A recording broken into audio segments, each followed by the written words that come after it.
Hello everyone, मैं ममतेश गुप्ता। आज देखेंगे 7th क्लास एनसीईआरटी चैप्टर 2 और इसका हमने एक पार्ट पहले कंप्लीट कर लिया है। आज हम ये सेकंड पार्ट देखेंगे।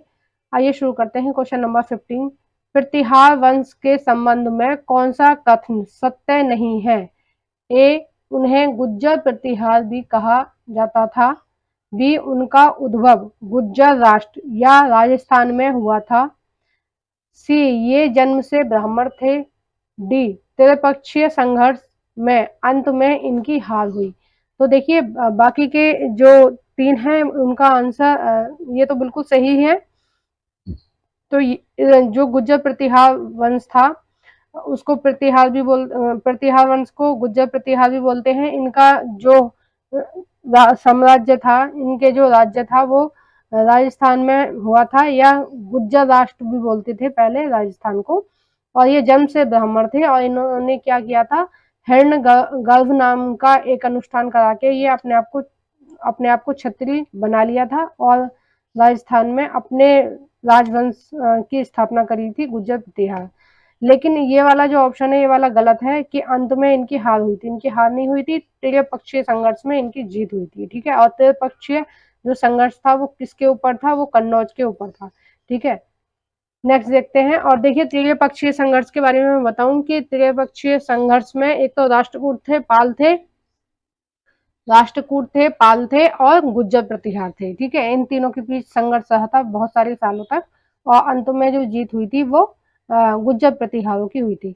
नेक्स्ट देखते हैं क्वेश्चन नंबर 16, चोल साम्राज्य में कितने प्रकार के करों की वसूली की जाती थी?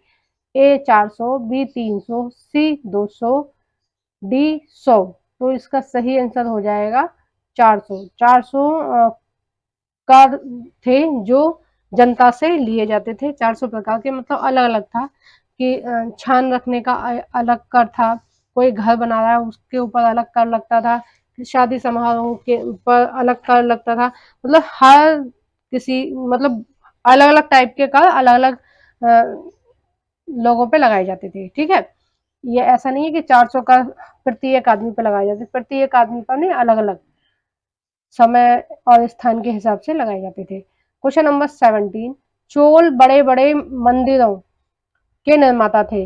निम्नलिखित में से कौन सा कथन सही नहीं है? ए, चोल, देखो सही नहीं है, ये नहीं गलत टाइप हो गया है, सही है। कौन सा कथन सही है?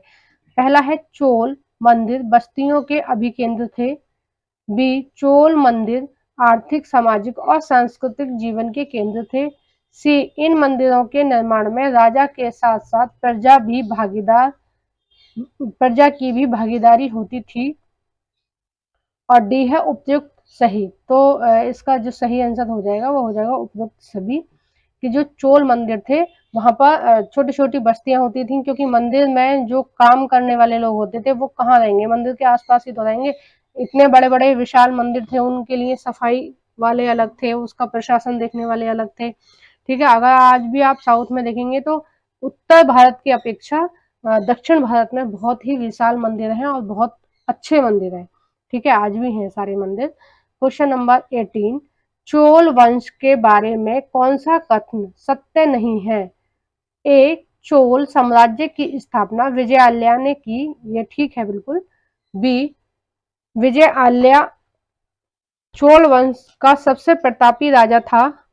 सी, चोल राजवंश कावेरी नदी के डेल्टा में बसा हुआ था या स्थापित था। और नेक्स्ट है, विजय आल्या ने मुटियारों को हराकर चोल वंश की नींव रखी।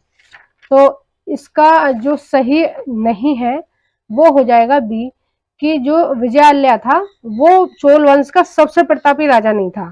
ठीक है, सबसे प्रतापी राजा था राजा राज फर्स्ट। ठीक है, कौन था? राजा राज फर्स्ट। आपकी एनसीईआरटी में ही लिखा हुआ है कि राजा राज जो फर्स्ट था वो सबसे प्रतापी राजा था और उसने बहुत सारे युद्ध अभियान चलाए थे उत्तर भारत में भी और दक्षिण एशिया में। दक्षिण एशिया का मतलब है कि भारत और भारत के साथ साथ श्रीलंका है और ये अंडमान निकोबार द्वीप समूह है, मॉरिशस वगैरह है, इंडोनेशिया है, ये सारे क्या है दक्षिण भारत में आएंगे, वो सॉरी दक्षिण एशिया में आएंगे। ठीक है, ये सारी किस में आएंगे? दक्षिण एशिया में आएंगे। तो अलग अलग युद्ध अभियान चलाए थे। आगे इन युद्ध अभियानों को उसके पुत्र राजेंद्र फर्स्ट ने जारी रखा था, और जो राजेंद्र फर्स्ट था उसके पास सबसे अच्छी जल सेना थी, ठीक है, उसके पास अच्छी जल सेना थी, इसलिए उसने श्रीलंका समेत बहुत सारे जो द्वीप थे उन पर उनका अधिकार था, चोलों का, ठीक है, जो आज तक भी नहीं है कि मतलब चोलों से पहले न चोलों के बाद इतना जो द्वीप थे उन पर इतना ज्यादा अधिकार किसी का नहीं था, लेकिन चोलों का था। नेक्स्ट देखते हैं क्वेश्चन नंबर 19। तंजावुर शहर में निशुंभ सूदनी देवी का मंदिर किसने बनवाया था? ए विजयालया ने, बी राजाराज प्रथम ने, सी राजेंद्र प्रथम ने, डी परातक प्रथम ने। तो इसका सही आंसर हो जाएगा ए विजयालया ने। देखो तंजावुर शहर जब उन्होंने मुटियारों को खत्म कर दिया था, ठीक है, मुटियारों को हरा दिया था और उन्हें हराकर अपने शासन की स्थापना की थी, ठीक है, चोल राजवंश की स्थापना की थी, तब उन्होंने जो कावेरी नदी का डेल्टा है वहां पर तंजावुर शहर बसवाया, और ये बहुत ही प्रसिद्ध मंदिर है निशुंभ सूदनी मंदिर, इसका भी निर्माण कराया था। नेक्स्ट देखते हैं क्वेश्चन नंबर 20। चोल साम्राज्य का सबसे प्रतापी राजा कौन था? ए है राजेंद्र प्रथम, बी है राजा राज प्रथम, सी है विजय आल्या, डी है राजा राज द्वितीय।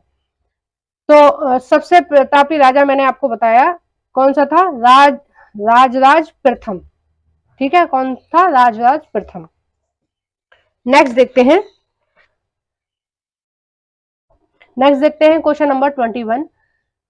गंगाईकोंड चोलपुरम मंदिर का निर्माण किसने कराया था? ए राजराज प्रथम ने, बी राजराज द्वितीय ने, सी राजेंद्र प्रथम ने, डी विजयालया ने। तो इसका जो सही आंसर हो जाएगा 21 का वो हो जाएगा सी राजेंद्र प्रथम ने। किसने कराया था? राजेंद्र प्रथम ने कराया था, और राजेंद्र प्रथम पहला शासक था जिसने युद्ध अभियान कहां तक चलाए थे? गंगा नदी तक चलाए थे। अब देखिए जो चोलों का राजवंश था, जो चोलों का शासन था, वो कहां था? दक्षिण भारत में था, दक्षिण भारत के भी बिल्कुल दक्षिणी छोर। आप तमिलनाडु को अगर मैप में देखेंगे तो कहां है? दक्षिणी छोर। और राजेंद्र प्रथम ने कहां तक अपना साम्राज्य फैला लिया था? गंगा नदी तक, वहां तक चला गया था ये, ठीक है, जीतता हुआ सारे राज्यों को। तो इसने जब गंगा नदी तक पहुंचा था उसके बाद इसने गंगाईकोंड चोलपुरम मंदिर का निर्माण कराया, और गंगाईकोंड चोलपुरम नाम से ही उपाधि धारण की थी, क्योंकि ये पहला चोल शासक था जिसने उत्तर भारत तक पहुंचा था। Question number 22। उत्तर मरुर शिलालेख के बारे में, ये मिस्टेक होगी ये थोड़ी सी, के बारे में जानकारी प्रदान करता है। ये वाला जो शिलालेख है वो किसके बारे में जानकारी प्रदान करता है? ठीक है, ये किस होगा? के लिख गया है, ये किस होगा? किसके बारे में जानकारी प्रदान करता है? माफ से मुझसे लिखा ही नहीं जाता है, आप समझ लेना है, यहाँ पर किस आएगा, ठीक है, किस के बारे में जानकारी प्रदान करता है। ए चोल काल में ब्राह्मणों की सभा का आयोजन, बी पल्लव शासकों की शासन व्यवस्था, सी राजेंद्र प्रथम के कार्यों का वर्णन, डी चोल राजाओं के युद्ध अभियान। तो इसका जो सही आंसर हो जाएगा वो हो जाएगा पहला, कि जो चोल काल में ब्राह्मणों की सभा होती थी उसके बारे में इस शिलालेख में वर्णन किया गया है। और ये जो शिलालेख था इसके बारे में इसमें लिखा है, इन शिलालेखों पर लिखा है, शिलालेख होते हैं जो पत्थर पे लिखे होते हैं, ठीक है, तो इन शिलालेखों में लिखा है कि किस तरह से ब्राह्मणों की सभाएं होती थी और किस तरह से वो मंदिर का प्रशासन चलाते थे, मंदिर के आसपास की जो बस्तियां थी उनका प्रशासन किस तरह से चलता था, किस तरह से कर लगाए जाते थे, ठीक है, इसमें ये वाली चीजें लिखी हुई है। नेक्स्ट देखते हैं क्वेश्चन नंबर 23। निम्नलिखित को सुमिलित कीजिए। उर उर का मतलब क्या था? उर का मतलब था बस्तियां, ठीक है। नाडु का मतलब था गांव, और मूवेंद्र वेलन का मतलब था जो जो व्यक्ति 3 राजाओं से ही सेवा करते आ रहे हैं, ठीक है। मतलब वो बहुत लंबे टाइम से उनका जो परिवार है वो गुलाम रहा है राजाओं का, या राजाओं की उन्होंने सेवा करी है। गुलाम नहीं बोलेंगे, सेवा की है, ठीक है, एक तरह से सेवा की है। गुलाम तो एक नेगेटिव वर्ड हो गया, नेगेटिव नहीं, यहाँ पर पॉजिटिव बोला दिखाया गया है आपकी एनसीईआरटी में, कि जिन्होंने 3 राजाओं से सेवा करते आ रहे हैं जिनके परिवार, उनके लिए बोला गया है ये, ठीक है। और ये एक प्रकार की उपाधि थी जो किसको दी गई थी? ये बेल्लारों को दी गई थी। बेल्लार कौन थे? जो धनी किसान थे, उन वो थे बेल्लार। बेल्लार जाति के लोग थे जो धनी धनी थे, किसान थे, उनको ये उपाधि दी गई थी क्योंकि ये बहुत लंबे समय से क्या राजाओं की सेवा कर रहे थे, ठीक है, कई पीढ़ियों से। और अरियार नाम से भी एक उपाधि दी जाती थी बेल्लारों को ही। तो देखिए आप मिलान कर लेंगे कौन सा किसका सही है। 23 का देखिए ए का तीसरा सही है, ठीक है।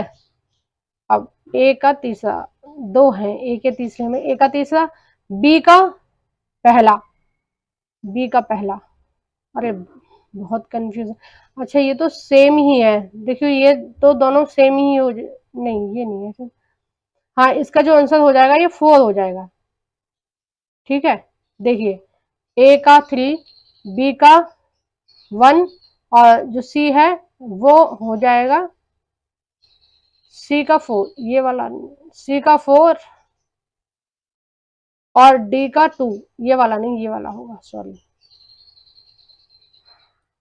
नेक्स्ट देखते हैं क्वेश्चन नंबर 24। राजेंद्र प्रथम के विषय में कौन सा कथन सत्य नहीं है? ए, उससे उसके पास अच्छी जल सेना थी, ठीक है, उसके पास क्या थी? अच्छी जल सेना थी, ये वाला कथन तो सत्य है। नेक्स्ट देखते हैं बी, उसने श्रीलंका और दक्षिण पूर्व एशिया के राजाओं को अपना अधीन किया था। सी, वह गंगा घाटी तक अपनी सेना लाने वाला पहला चोल शासक था। और डी है, वह विजयालया का बेटा था। तो देखिए ये वाला कथन जो है वो गलत है, डी वाला, कि वो विजयालया का बेटा नहीं था। वो किसका बेटा था? राजा राज प्रथम का बेटा था, ठीक है। किसका बेटा था? राजा राज प्रथम का बेटा था, आपकी एनसीईआरटी में लिखा है। Question number 24। चोल साम्राज्य के बारे में कौन सा कथन सही नहीं है? ए, साल में 2 फसलें उगाई जाती थी। बी, बाढ़ को रोकने के लिए तटबंध बनाए जाते थे। सी, नित्य करती अद्भुत कांस्य प्रतिमा चोल काल की है। डी, विशाल बाजारों का निर्माण किया गया था। तो इसका जो आंसर है वो डी सही हो जाएगा, कि इन्होंने बाजारों पर इतना ज्यादा जोर नहीं दिया था, लेकिन मंदिरों पर बहुत ज्यादा जोर दिया था, और किसानों पर बहुत ज्यादा जोर दिया था। किसानों के विकास के लिए बहुत ज्यादा काम किए थे चोलों ने। और जो चोल हैं वो गांव के प्रशासन के लिए ज्यादा जाने जाते हैं, ठीक है। जिस तरह की आजकल पंचायत व्यवस्था चल रही है, ये सब चल रहा है, उस तरह की ही चीजें उस टाइम पे थी चोल काल में। तो देखिए इस चैप्टर के मैंने क्वेश्चन आंसर भी कंप्लीट करा दिए हैं। अगर आपने इसका फर्स्ट पार्ट नहीं देखा है तो आपको मैं इस वीडियो के कमेंट बॉक्स में लिंक डाल दूंगी, आप उस लिंक पर क्लिक करके इसका फर्स्ट पार्ट भी देख सकते हैं। और अगर आपके पास थोड़ा सा समय है, 2-3 मिनट का समय है, तो आप मेरे चैनल पर विजिट करके देख सकते हैं। मैंने सारी अब तक जितना भी पढ़ाया सबकी मैंने प्लेलिस्ट बनाई है, तो आप उन प्लेलिस्टों में देख सकते हैं किस तरह से क्या क्या मैंने करा रखा है।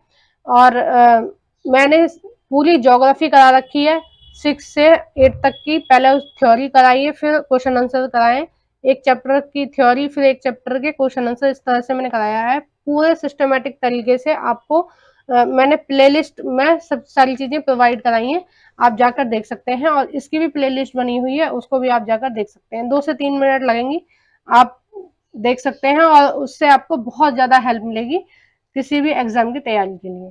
Thank you for watching everyone.